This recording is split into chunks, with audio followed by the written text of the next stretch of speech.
coach, that's how he carried himself, you know. So it's my great pleasure and honor to introduce Hall of Fame coach Steve Nicollerat.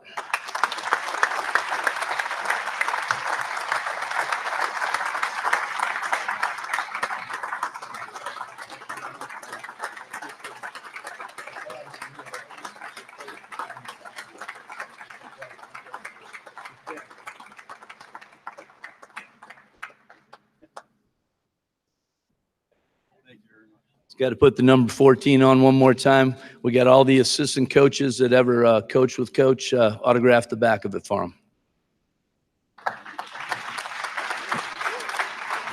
This is now Coach's time to shine. There is no time limit. Get comfortable. Cannot wait to hear what the next 38 to 40 hours brings us. Hey, first of all, thank you. Thank you so much for being here tonight.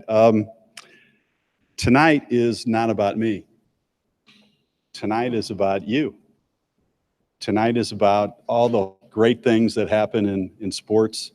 Many of them at St. Louis U High, but they happen elsewhere. One of my friends, Scott, is sitting here from Vianney. They happen at Vianney. They happen at other schools. And the cool thing for me is to see the guys that not only I coached, but to see the guys like the fellows that I didn't coach, they get a chance to come back here and spend time with some of their friends. That's what this is about. That's what St. Louis U High is about. I wanted to, again, thank you all for being here. I wanted to thank my friends for being here. I really appreciate that.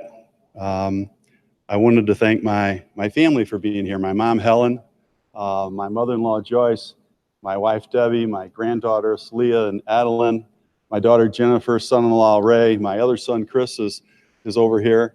So I wanted to thank those guys for being here. And my granddaughter came over and she said, "Poppy, you need to put this phone away. You're being rude tonight."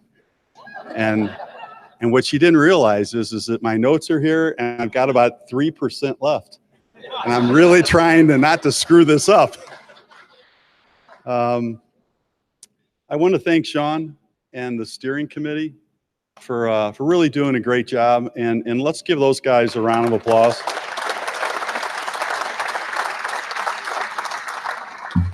Thank you. Is Kathy Hyla, is she still here? If Kathy is here, if we could give Kathy, she always does a wonderful job for food for us. Kathy Hyla, can we give her a round of applause?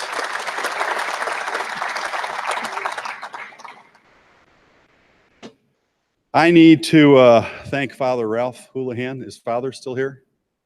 Father Houlihan hired me at St. Louis U High about 40 years ago. And I really owe him a lot, because if I had to go through the process today, I don't think I'd be hired. You know, so my interview with Father sort of went like this. Father was my principal at DeSmet. And so I applied for the job, and he brought me in and he said, "Hey, Steve, how you doing?" I said, "Oh, fine, Father, how are you?" And he said, "Steve, how do you spell your last name?" And I said, N-I-C, and he, "Hey, Helen, that was the secretary, Nicoll." Okay, he said, "Hey, Steve, are you okay? Like, is typewriting okay?" And I said, yeah, I'll do typing. And he says, "Well, how about, will you do football too? Will you coach football and baseball?" I said, "Yeah, I'll do that." He said, "Okay, hey, Steve, thanks for coming in. Welcome aboard." That was my interview. That does not happen anymore at St. Louis U High.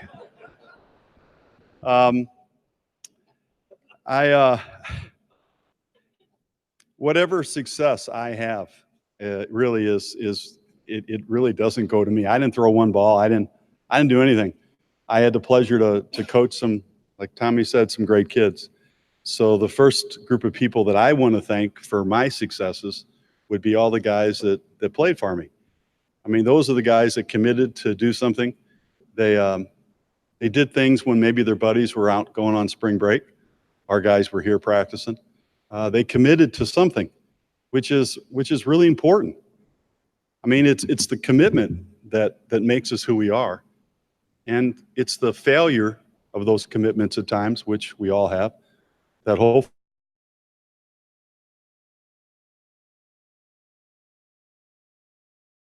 did such a great job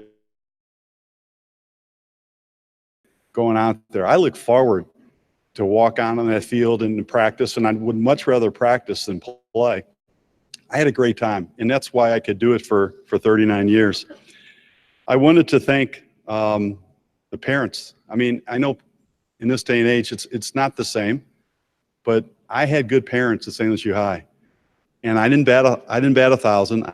I know that, but I will tell you this much: the parents that I dealt with, 99% of the time, treated me fantastic. They treated my family well. They treated me well, and I'm very, very appreciative of you guys. I'm pretty lucky. I had some great coaches, some great guys that coached in our program. But before I get to those guys, I want to tell you, when I walked into St. Louis U High, here was the lineup of coaches that I was around. Paul Martell, Ebby Dunn, Emmett Hannick, Joe Mimlitz. Okay. These are the kinds of people that ran programs. Dom Kalachi, Jim Murphy, who is, by the way, Jim Murphy is here tonight. Murph, where are you at? Would you give Jim a round of applause?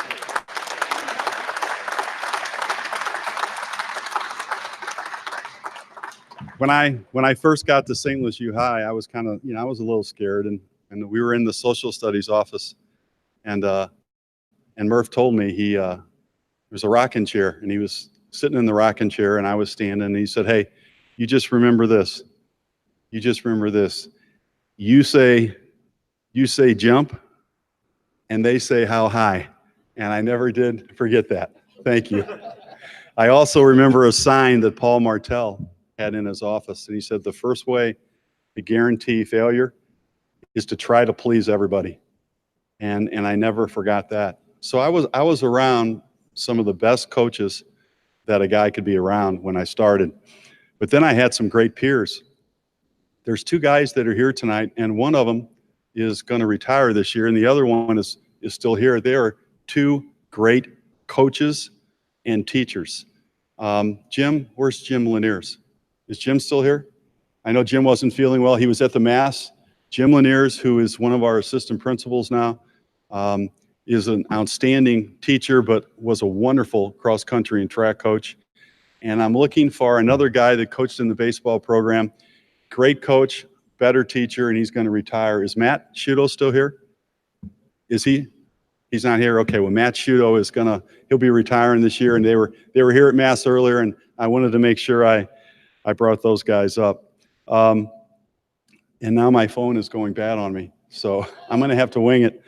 I wanted to thank the coaches that I had in my program. I had lots of great coaches, lots of good guys, but 4 or 5 guys that I had that were with me a long time.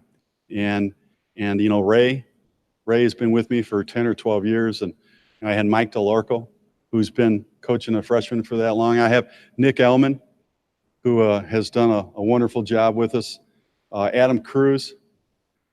These are guys that have been in the program for a long, long time. I have a lot of other guys that are sitting here that have coached with me and helped define our program and helped make me a better person. And I wanted to thank you guys. I have a situation where I'm real thankful to my family. I mean, I had 4 kids. Okay, 4 kids that were, I guess 6 years, 5 years apart. Now you got to remember, this was the early 80s, and I was coaching freshman football here. I was coaching baseball here.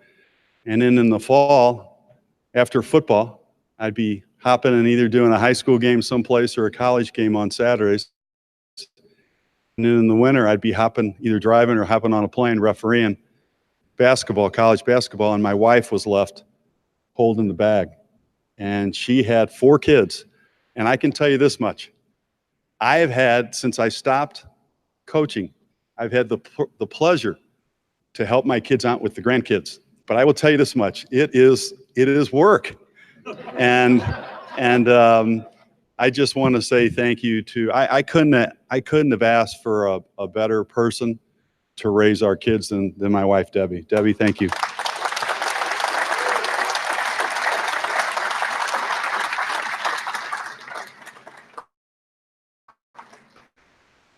Say something about the guy that I cut twice. You know, one of the reasons I was able to stay coaching is I had kids that, you know, you cut them and you know, they want to come back and do something. I know there's a boy this year that Ray cut, and he's coaching, you know, one of the younger levels. And we've had kids like that here. And I cut Tommy twice, and he came out his senior year, and I cut him again. And I asked him, I said, after when we became adult friends, I said, why did you come out that senior year? And he said, because I just wanted to be out here. I like practice. I like being out there. And it was fun.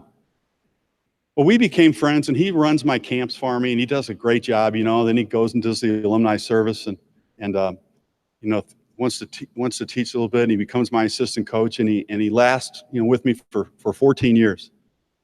And he has become, you know, we're business partners together now, and he really does a wonderful job doing that. But the thing I really like about him is when we talk about stuff, not baseball, just stuff, like important stuff. He always challenges me. He always says, "Hey, no, coach, no." And I like that. He makes me a better person by having these kinds of conversations, whether it's, well, really, we don't talk that much baseball anymore. We talk about stuff that's important. And I really appreciate it. I value your friendship, and I want you to know that. Thank you for everything that you've done for me for these past 14 years.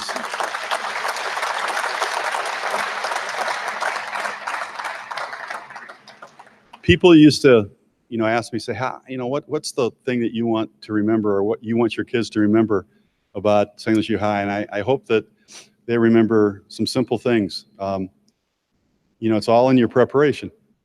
If you prepare well, you've got a chance. You've got to prepare well. And when you play a team that's better than you, it really doesn't make any difference, because the team that's going to win is the team that plays better for an hour and a half. And that's what I think our guys did for a lot of times is our kids, maybe we weren't quite as good as somebody, but we played the game better than they did that night for that hour and a half, and we came out on the top end. But those are kind of surface things. You know, that's important. But what I really wanted the kids to remember is how to treat one another, how to treat their parents, how to treat their coaches. We disagree, because you guys know, coaches and players, we don't always see things the same way. There's a way you got to handle things. And I wanted my kids to know that. As a coach, I had to be open to the fact that sometimes I was wrong, or that sometimes a kid made a bad choice. And maybe he said something he shouldn't have said, but I needed to be open to the fact that he's got to grow too. So when something happened and we had a little disagreement, hey, the next day was the next day. I never carried it over. So I wanted my guys to know that if they prepared well, if they played hard, just play the game and let it play out, and don't worry about the result, because you can't control the result. You can only control your effort. I also wanted my guys to know, and this is probably the thing that became more difficult over time, and it's not the kids' fault, it's not their parents' fault, it's not anybody out there's fault. It's nobody's fault. But as I got further in my career, things became different in terms of the game around us. It used to be that SLUH was the center of their baseball world. And then it kind of moved away. And kids used to play for showcase teams, and the game becomes about them. You know, some of the clubs don't even bunt because it doesn't show well. And the problem with that is that I know clubs take money, and I get that. But the problem when we all buy into this is that what we're really doing is promoting selfishness. We're promoting individuals. The game is a game. The purpose of the game is for this team to play that team and somebody wins. It's not about showing somebody's skill. And I think we need to challenge that. And I know some of you guys are older, you're like me, you got grandkids now, and some of you guys are younger, you got your own kids. And I would just say this, you know, make sure your kids know the game isn't about them. The game the game is something special unto itself. They're supposed to be playing this game to win or lose the game as a team. And whatever these guys do together, they do together to try to win the game. It's not about them. And I think it's something that we need to keep pushing. We need to keep plugging. We need to challenge the way society, the goals, the norm of society. We need to challenge those things. I probably forgot something, okay? Because like I said, I lost my notes. But I just really want to tell you again, thank you for being here. Thanks for making this a great night. And thanks for all the hard work that went into it. And I'm a real lucky person. Nobody went to work for 40 years and had as much fun as I did. And I want to thank you guys for being a really, really big part of that. So thank you so much. Oh, wait a minute. I forgot. I knew I forgot something. I work for the greatest athletic directors. In my time, I had really more than two, but Chris is here, and he's kind of like me sometimes. He kind of likes to be off in the corner, but Chris Muskoff is over here, who is a wonderful young man. He's our athletic director, and Dick Wayner, who was one of the best guys in the world to work for. I worked for one of the best. The guy that's done more for Steve Nicollerat at St. Louis U High is Father Paul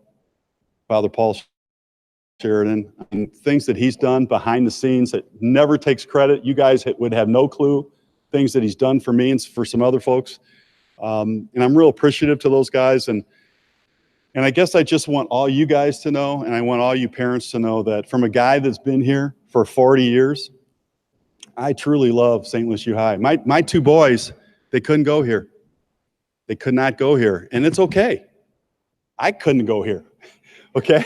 It's okay. This isn't for everybody, but for the kids that are lucky enough to be here, I can't think of a better place for kids to be. And I'm real appreciative of the opportunity that I've had to be here for 40 years. So anyway, thank you so much. Thanks for coming tonight.